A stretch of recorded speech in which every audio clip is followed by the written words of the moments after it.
Alright, today finally going to lower the LUV. I've been waiting to do this for a really long time. I'm excited to finally be here. Now I have the rims and tires on it, I'm going to do it. Going to go down 5 inches in the front and 4 inches in the back. These trucks are one of the easier trucks to lower. A lot of trucks from the 70s, 80s, and early 90s have the same setup. That's torsion bars in the front and leaf springs in the back. So in the front, we're just going to loosen the torsion bars, take out the rubber stoppers, and in the back, I'm going to install this lowering kit. So it's just 4-inch lowering blocks, and that's how we're going to do that. Let's get to it.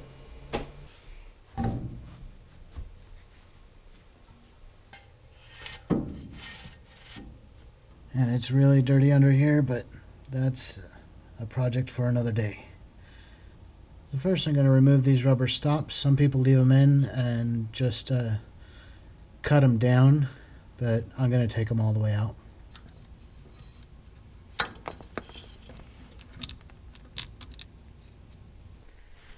Okay, so your torsion bar bolts are underneath the truck right in the middle.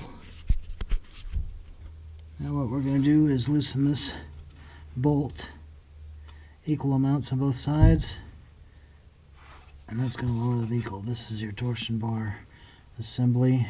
That's the top of the bolt, and we're going to loosen that up to where we have only maybe 3 threads sticking out of the top of this. So we're going to bring it down that far. The bolt turns really easy since I have the front end jacked up. I probably should have cleaned the bolt with WD-40. You can hear the grit of the dirt in the threads, so I would recommend cleaning those before you do this. So one really important thing you need to do after you do this, after you lower the vehicle, you need to take it in and get it aligned, or you're going to eat through your tires real quick. So that might just be the right amount, or it might be too much. So let's find out.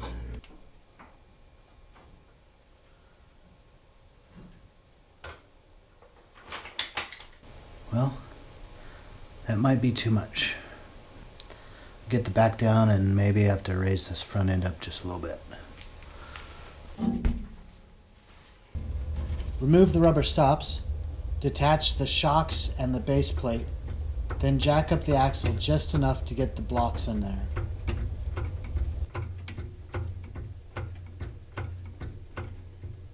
Alright, the block has a button on top of it. It's going to insert into the hole that's in the axle.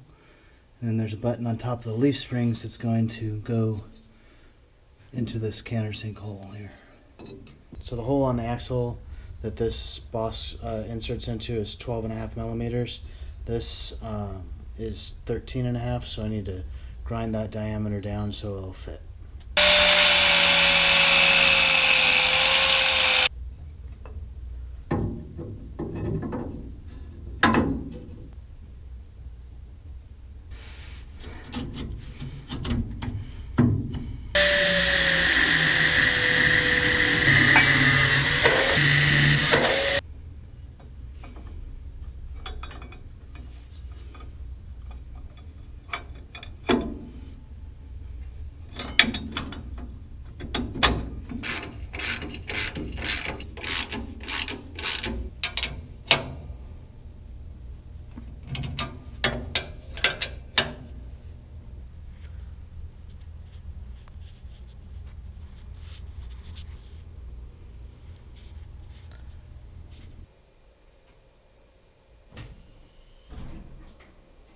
So I did go a little lower than I wanted to go in the front, so I raised it back up an inch. Other than that, the project went exactly as planned, and I'm really happy with the stance. It's perfect.